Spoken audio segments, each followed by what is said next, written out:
भारतीय reserve bank RBI ने समीक्षा के बाद 30 सितंबर को जनता के लिए बैंक शाखाओं में 2000 रुपये के नोट बदलने या जमा करने की समय सीमा 7 अक्टूबर तक बढ़ा दी। आरबीआई ने एक प्रेस में कहा, चूंकि निकासी प्रक्रिया के लिए निर्दिष्ट अवधि समाप्त हो गई है और समीक्षा के आधार पर 2000 रुपये के बैंक नोटों को जमा विनिमय करने की मौजूदा व्यवस्था को 7 अक्टूबर 2023 तक बढ़ाने का निर्णय लिया गया है। मुक्त करना। इसके बाद जनता 7 अक्टूबर 2023 तक बैंक शाखाओं में 2000 रुपये बैंक के नोट जमा या विनिमय कर सकती है, आरबीआई ने कहा। केंद्रीय बैंक ने कहा कि 2000 रुपये के नोट वैध मुद्रा बने रहेंगे।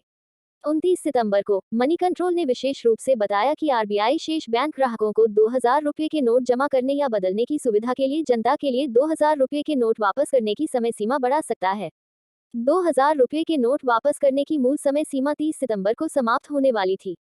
आरबीआई के मुताबिक 7 अक्टूबर के बाद भी ग्राहक 19 आरबीआई इश्यू कार्यालयों में एक बार में 20,000 रुपये की सीमा तक इन नोटों को बदल सकते हैं। आरबीआई ने कहा कि इसके अलावा व्यक्ति और संस्थाएं भारत में अपने बैंक खातों में किसी भी राशि के क्रेडिट के लिए आरबीआई के 19 निर्गम कार्यालयों में 2000 रुपये के बैंक नोट जमा कर सकते हैं। आरबीआई ने कहा कि इसके अलावा देश के भीतर के ग्राहक भी भारत में अपने बैंक खातों में क्रेडिट के लिए 19 आरबीआई जारी कार्यालयों में से किसी को संबोधित करते हुए इंडिया पोस्ट के माध्यम से 2000 रुपये के बैंक नोट भेज सकते हैं।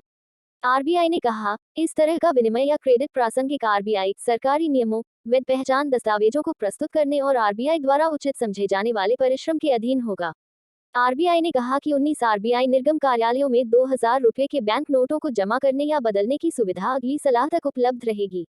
आरबीआई ने आगे कहा कि अदालतें, कानून प्रवर्तन एजेंसियां, सरकारी विभाग या जांच कार्यवाही या प्रवर्तन में शामिल कोई भी अन्य सार्वजनिक प्राधिकरण आरबीआई के 19 निर्गम कार्यालयों में से किसी में भी बिना किसी सीमा के 2000 रुपये के बैंक नोट जमा या बदल सकते हैं। आरबीआई ने जनता से बिना किसी देरी के 2000 रुपये के नोट जमा करने या बदलने का आग्रह किया। 2000 रुपये के करीब 96% नोट वापस। 19 मई को केंद्रीय बैंक ने इसे अपनी स्वच्छ नोट नीति का हिस्सा बताते हुए 2000 रुपये के नोटों को प्रचलन से वापस लेने की घोषणा की और बैंकों को तत्काल प्रभाव से बिल जारी करना बंद करने की सलाह दी। आरबीआई ने कहा था, भारतीय रिजर्व बैंक की स्वच्छ नोट नीति के अनुसरण में 2000 रुपये मूल्य वर्ग के बैंक नोटों को प्रचलन से वापस लेने का निर्णय लिया गया है। आरबीआई की नवीनतम विज्ञप्ति के अनुसार 19 मई 2023 तक प्रचलन में मौजूद 2000 रुपये के बैंक नोटों में से लगभग 96% वापस आ गए हैं। आरबीआई ने बैंकों से प्राप्त आंकड़ों का हवाला देते हुए कहा कि 19 मई 2023 तक प्रचलन में 2000 रुपये के बैंक नोटों की कुल मूल्य 3.56 लाख करोड़ रुपए में से 3.42 लाख करोड़ रुपए वापस आ गए हैं और केवल 0.14 लाख करोड़ रुपए ही प्रचलन में हैं। 29 सितंबर 2023 को कारोबार बंद।